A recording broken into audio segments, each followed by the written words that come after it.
মধ্যবিত্ত ঘরে বিলাসিতা না করে অল্প জিনিসে রুচির পরিচয় দিয়ে সুন্দর করে ঘরবাড়ি সাজিয়ে গুছিয়ে রাখা যায়।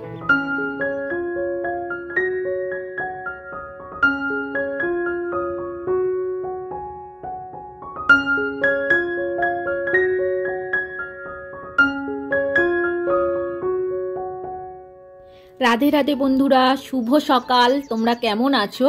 আশা করি তোমরা যে যেখানে আছো সবাই খুব ভালো আছো, সুস্থ আছো।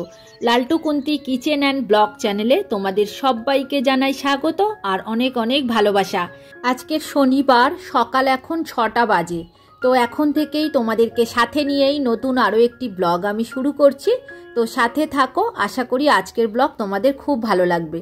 সকালবেলায় ঘুম থেকে উঠেই প্রথমে আমি ছাদে আসি। তো দেখো ছাদে চলে এসেছি, তো দেখছি ছাদটা একটু নোংরা হয়ে আছে। প্রথমে ঝাড় দিয়ে নিই, কেননা এই যে বেলা হয়ে গেলে আর সময় পাবো না। আর এখন করে প্রচণ্ড গরমও পড়ছে জানো তো।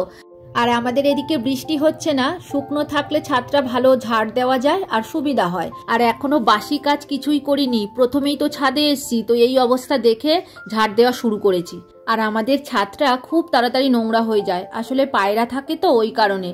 আর উনুনে রান্না করা হয়, আর একটা মালসাতে করে বাবা কিছুটা ছাইও দিয়ে রাখে, পায়রাগুলো ছাইও খায় জানো তো। তো দেখো এদিকে অনেকটা ময়লা হয়ে গেছে, ভাবছি আমি নিজেই ফেলে দেব।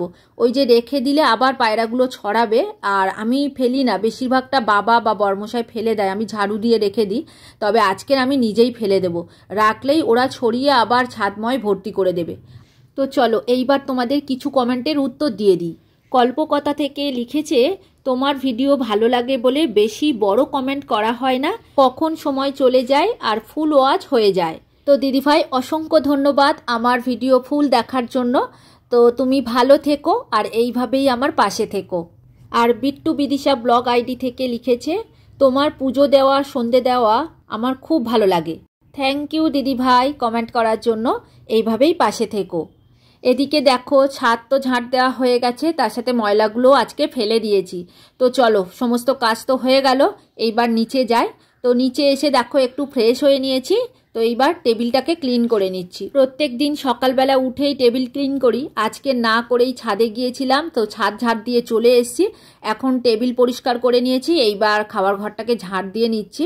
ওদিকে বর্মশাই উঠে গেছে, ছেলে আবার সুইমিংয়ে গিয়েছে, তো ও এখনও আসেনি। তো ওদিকের ঘরগুলো ঝাড় দেওয়া হয়ে গেছে, তবে ছেলের বিছানাটা এখনো তোলা হয়নি। এই ঘরটা ঝাড় দিয়ে নিয়েই তারপরে বিছানা তুলবো। আর বড় ঘরের বিছানাটা বর্মশাই তুলে দিয়েছে, আমি যে ছাদ ঝাড় দিচ্ছিলাম তখনই। আর এখন দেখো আমি ছেলের বিছানাটা তুলে নিচ্ছি, ও এসে আবার একটু রেস্ট নেবে। তো বিছানা তুলে দেখো আমি রান্নাঘরে চলে এসেছি। আর আজকের তো শনিবার, বাবা ওই কারণে দুধ নিয়ে এসছে জানো তো, ভাত দিয়ে খাবে। আসলে সকালবেলায় আমার এখনো রান্না বসায়নি, তো ওই কারণে বাবা দুধ নিয়ে এসছে, ওই যে ছেলের জন্য বনবিটা বানিয়ে দিচ্ছি। আর দেখো একটু অন্যমনস্ক হয়েছি, একটুখানি দুধ পড়ে গেল। দুধের দিকে সারাক্ষণ তাকিয়ে থাকতে হবে জানো তো, দুধের মানে একটা বদ গুণ আছে, একটু চোখ সরালেই হয়, দুধ অমনি পড়ে যাবে। আর আজকে ছেলের খুব খিদে পেয়েছে বলছে, ওই কারণে একটু বেশি বিস্কুট দিয়ে দিয়েছি। আর বাবাকে এদিকে ভাত বসাতে বলেছি, আর আমি একটু বের হব, ডাক্তারের কাছে যাব ওই মায়ের রিপোর্ট কটা দেখাতে। তো দেখো পরোটা খাবো, রেডি করে নিয়েছি প্লেট, পেটাই পরোটা খাওয়া হবে আজকে। আর তার সাথে এটা কি ঘুগনি দিয়েছে, তো চলো একটা প্লেট রেডি করি। সবসময় ঘুগনিই দেয়। হ্যাঁ, এই জন্যই বাইরের খাবার খেতে চায় না। আগে কি সুন্দর ওখানে আলুর দম দিত, এখন আর দেয় না। ওই একজনই দিত আলুর দম। এদিকে ভাত হয়ে গেছে, আবার পরোটা কিনে নিয়ে এসেছি। তো চলো এবার সবাই মিলে খাওয়া দাওয়াটা সেরে নিই। আলু দিয়েছে গো, বড় বড় করে আলু দিয়েছে। একটা করে দিয়েছে না? হ্যাঁ। ভাতটা তাহলে কি হবে? ভাত আর কি হবে, রেখে দেওয়া হবে, দুপুরে খাওয়া হবে, রাতে খাওয়া হবে। যা গরম পড়েছে, রাতে আর রুটি খাওয়া যায় না। তো খাওয়া দাওয়া সেরেই বর্মশাই দেখো ঠাকুর ঘরে চলে এসেছিল, তো পুজোর প্রায় কমপ্লিট হয়ে এসছে। তো শেষের দিকে আমি একটুখানি ভিডিও শ্যুট নিয়ে নিলাম। আর আজকের ওয়েদারটা ভালো আছে, ভাবছি ঠাকুরের বস্ত্রগুলো আছে কেচে নেব, তো সময় পেলে কাচবো, দেখি কি হয়। এরপর রান্নাও বসিয়েছি, তবে আজকে রান্নার কিছুই তোমাদের সাথে শেয়ার করিনি জানো তো। কারণ শনিবার তো তেমন কিছু রান্না করিনি, ওই ডাঁটা ডাল করেছিলাম, শাক ভেজেছি আর আলু দিয়ে একটা তরকারি করেছিলাম পাঁপড় দিয়ে, তো সেটাই রয়েছে। তবে রাতে যখন খাবো তোমাদেরকে দেখাবো। আর এদিকে বর্মশাই ওর পুজো সেরে খাওয়া দাওয়া সেরে বেরিয়ে পড়েছে, তো আমি এখন আমার কাজগুলো সেরে নিচ্ছি। মানে সকালের দিকে এতটা সুন্দর করে করতে পারি না, মানে ঘর বাড়িগুলো মোছামুছি করতে পারি না, তো এই বেলার দিকে একটু মুছে নিই। তো চলো, ওই যে জল নিয়ে নিয়েছি আর এখন লাই জলটা নিয়ে নিলাম, তো এইবার ঘরটা মুছে নেব। তো আরও কিছু কমেন্টের উত্তরও দিয়ে দিই। কেয়া দে দিদিভাই লিখেছে, খুব সুন্দর হয়েছে ব্লগটা, ভালো থেকো।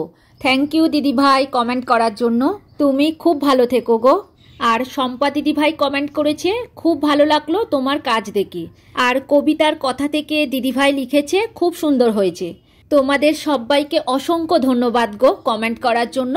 তোমরা সবাই খুব ভালো থেকো আর এইভাবেই আমার পাশে থেকো। তো এদিকে দেখো, তোমাদের সাথে গল্প করতে করতে ঘর আমার অর্ধেক মোছা হয়েই গেল। আর খাটের তলাটা কদিন ধরে ভালোভাবে মোছা হয়নি জানো তো, আজকে একটু ভালো করে মুছে নিলাম। ওই যে লম্বা লাঠি না হলে মোছা যায় না। তবে ইচ্ছা আছে একটা ঘর মোছা মপ কিনবো, আরও একটা যে প্লাস্টিকের ঝাড়ুগুলো হয় না, ওটা একটা কিনবো। তো আমাদের যে ফুল ঝাড়ুগুলো কেনা হয় খুব তাড়াতাড়ি নষ্ট হয়ে যায় জানো তো। এই যে ছোট জায়গা তো, ঝাড়ু দিতে গেলে না ফুল ঝাড়ুটা ভেঙে যায়। বিশেষ করে আমরা যে ফুল ঝাড়ুটা দিয়ে ঝাড় দিই, তো ওটা সিঁড়ি ঝাড় দিতে গেলে খুব অসুবিধা হয়। ওই কারণে ভাবছি একটা যে প্লাস্টিকের ঝাড়ু উঠেছে ওটা একটা কিনবো, আমার মায়েদের বাড়িতে দেখছিলাম। তো যাই হোক, ওটা কিনবো আর একটা এই ঘর মোছা মপ কিনবো। তো দেখি কবে কিনি। তবে কালকের তো রবিবার আছে, ওই যে বাজারে যাব। আর হ্যাঁ, এই যে শ্রাবণ মাস পড়ে গেছে, এখনো কাচের চুড়ি কেনা হয়নি। তো বর্মশাইকে বলবো, ও ঠিক সাইজ মতো আনতেও পারবে না, তাই আমি নিজে গিয়েই আনবো। তো রবিবার আছে, ওই কিছু বাজার করব আর আমার জন্য কাচের চুড়ি কিনে আনবো। আগের বছর পরেছিলাম, তো এবছর এখনো কেনা হয়নি বলে আর পরাও হয়নি। আসলে আমাদের মতো মধ্যবিত্ত ঘরে কোনো কিছু কিনতে গেলে বা একটুখানি টাকা খরচা করতে গেলে আমাদের খুব গায়ে লাগে জানো তো। যেটা দরকার সেটা ছাড়া অন্য কিছু কিনতে ইচ্ছা করে না। আর কালকের ইচ্ছা আছে সবুজ চুড়ি কিনে পরবো। তো চলো, তার সাথে কিছু কিছু বাজারও করে নেব, যেগুলো খুব দরকার আর কি। ছেলের আজকের কম্পিউটার আছে, তো ও বেরিয়ে গেছে, ওই যে 5টা সাড়ে 5টার দিকে আসবে। 5টার সময় ছুটি হয়, ওই সাড়ে 5টার দিকে আসবে। তো ততক্ষণাৎ আমি ঘর বাড়িগুলো একটু গুছিয়ে রাখি। আর আজকের মারাত্মক লেভেলের গরম জানো তো, কলকাতায় নাকি বৃষ্টি হচ্ছে। বর্মশাই ওদিকে ফোন করেছিল, তো আমাদের এখানে বৃষ্টি নেই।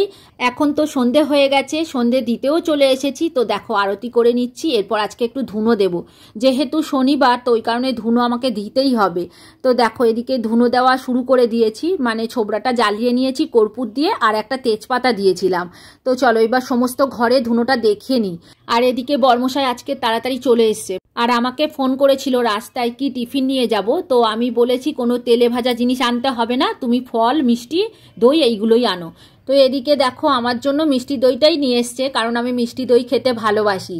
তো যাই হোক, ওই যে মিষ্টি নিয়ে এসছে, আমি তাই বলছি তুমি আলাদা করে আনবে তো, ঠাকুরের জন্য রেখে দেবো। তো এখানে ওই যে মিষ্টি দইটা রেখে দিলাম, আর লাল মিষ্টিটা ঠাকুরের জন্য রেখে দেবো। আর এখানে আমটাম যা এনেছে সবই ঠাকুরের জন্য রেখে দেবো। তবে একটা সন্ধেবেলায় আমি কেটে দেবো ওদেরকে, কারণ বর্মশাই বলছে খুব খিদে পেয়েছে, তো একটু কিছু খেতে দাও। তো ওই কারণে আমি ওর প্লেট রেডি করে দেবো। আজকে সন্ধেবেলায় তেমন কিছু খাবার নেই জানো তো। আর ওই যে চিড়ে ভাজা করি প্রত্যেক দিন খাই, তো আজকে বলছে খাবো না। আর মুড়ি তো এমনিতেই খায় না। তো দেখো, একটা শসা কেটে নিয়েছি, 2টো খেজুর দিয়েছি, আর আমাদের জন্য রসগোল্লাটা বের করে নিয়েছি ঠাকুরের। আর আমাদের আলাদা করে আনলে হতো, ও এমন ভুল করেছে, একসাথে 2টো মিষ্টি নিয়ে চলে এসেছে। তো আমি কি করবো, আর হাত ধুয়ে আমাদেরটা আলাদা করে নিয়েছি, কালকেগারটা আবার বালতিতে রেখে এসেছি ঠাকুর ঘরে। তো এখানে একটা আম কেটে দিচ্ছি। এই আমটা না তবে দেখতে লাল নয়, কিন্তু প্রচণ্ড মিষ্টি জানো তো। এইখানে রসগোল্লা দিয়ে দিচ্ছে ওকে, আর 2টো খেজুর দিয়েছি, একটা শসা আর একটা আম কেটে দিয়েছি। তবে দেখো, আমটা ও একাই খাবে না, আমাদের একটু একটু দেবে। তো যাই হোক, দেখো এটাই ওর সন্ধেবেলা টিফিন করে দিলাম। তো আমটা খেতে পারবে না বলে আমি একটু পিস পিস করে কেটে দিলাম, আর কি খেতে সুবিধা হবে। তো চলো ওকে দিয়ে আসি, তারপর আমার আরও একটু কাজ আছে, মানে কিছুটা জামা কাপড় আছে আমাকে ভাঁজ করতে হবে জানো তো। সেই যে কেচেছিলাম, তারপর দিয়ে আর ভাঁজ করা হয়নি। আজকে সবগুলো ভাঁজ করে নেব। আর আমার কিছুটা শাড়িও পড়েছে, মানে আমি শর্টস বানাই তো ওই কারণে দেখো 4-5টা শাড়ি পরে গেছে। তো এইবার ওইগুলোকে হাওয়া খাইয়ে নিয়েছি। 3-4টে মতো হাওয়া খাইয়ে নিয়েছি আর 2টো শাড়ি কেচে নিয়েছি। তো এইবার সেইগুলো ভাঁজ করে এক এক করে তুলে দেব। আসলে প্রত্যেকবার যদি আমি কাচি তাহলে শাড়িগুলো নষ্ট হয়ে যাবে, তো ওই কারণে আমি 3-4 বার করে পরে নিই, তারপরে গিয়ে কাচি। আর ওই যে বৃহস্পতিবার পুজো করেছিলাম, তো শাড়িটা তোলা হয়নি, তো আজকে তুলে দেবো সাদা শাড়িটা। তো চলো শেষ কমেন্টের উত্তরটা দিয়েই দিই। সুস্মিতা দাস মহারানা দিদিভাই লিখেছে, বয়স্ক মানুষ কোথায় লেগে গেছে নাকি বেশি করে দেখে খেয়াল রাখবে। আমার মাও কয়েকদিন আগে পড়ে গেছিল, কিন্তু এখনও ব্যথা কমেনি ঠিক মতো। প্রথমেই বলি দিদিভাই অসংখ্য ধন্যবাদ কমেন্ট করার জন্য। তো বাবা এখন পুরোপুরি ঠিক আছে, ব্যথার ওষুধ খাচ্ছে আর গ্যাসের ওষুধ খাচ্ছে। তো দেখো এখন একদম ফিট আছে বাবা। তবে এই যে ঘুমাচ্ছিল বাবা, এখন ডেকে খেতে দিচ্ছি। তো দেখছো দুপুরের খাবার আছে, মানে ডাঁটা ডাল করেছিলাম আর শাক ভাজা করেছিলাম, আর কিছুটা বেগুন আমি সিদ্ধ করে নিয়েছিলাম ওটা মেখে খাওয়ার জন্য। আসলে কি হয়েছে বলো তো, বেগুনগুলোর মধ্যে এত পোকা, মানে গোটা গোটা যে আমি রান্না করতেই পারিনি। তো ওই কারণে কুচো কুচো করে কেটে নিয়েছি, নিয়ে পোকা যেগুলো নোংরা ছিল সব বের করে দিয়ে সবটা আমি সিদ্ধ করে নিয়েছি, ওটা মেখে খাবো। তো দেখো এখন বাবাকে দিয়ে দিলাম। বাবার একটু অ্যালার্জির ধাত আছে বলে বেগুনটা দেবো না, ওটা আমি আর বর্মশাই খাবো। তবে বর্মশাইয়েরও অ্যালার্জি ধাত, ছেলেরও আছে। তো যাই হোক ওদের কম দেবো, আমি একটু বেশিই খাবো। তো বাবাকে প্রথমে খেতে দিয়ে দিই প্রত্যেক দিন, আজকে দিয়ে দিয়েছি। আর ওদিকে আমার জন্য বর্মশাইয়ের জন্য বেড়ে রেডি করে নিয়েছি। ছেলেরটা এখনো বাড়িনি, ও বলেছে আমি লাস্টে খাবো, তোমাদের খাওয়া হয়ে গেলে। তো ওর জন্য রেখে দেবো, আর একটু বেশি হলে ফ্রিজে রেখে দেওয়া হয়। তো যাই হোক দেখো এদিকে বাসন মাজা আমার হয়ে গেছে, সবটা গুছিয়ে নিচ্ছি। আর রাতে রান্নাঘর তো ক্লিন করে রাখি, প্রথমে বাসনগুলো মেজে নিলাম। এইবার গ্যাস ওভেনটা পরিষ্কার করে নেবো। তো মেজে নিয়ে বাসনগুলো জল ঝরিয়ে না আমি তাকে সাজিয়ে নিলাম।